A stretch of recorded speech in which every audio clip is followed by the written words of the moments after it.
C. Joseph Vijay எனும் நான்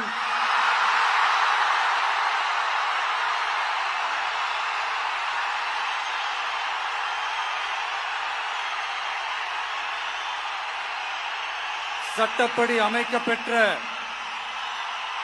இந்திய அரசியல் அமைப்பின்பால் உண்மையான நம்பிக்கையும் மாறா பற்றும் கொண்டிருப்பேன் என்றும்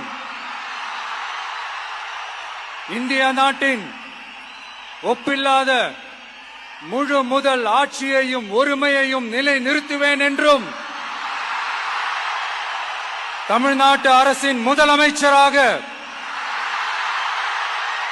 உண்மையாகவும் உளச்சான்றின்படியும் என் கடமைகளை நிறைவேற்றுவேன் என்றும்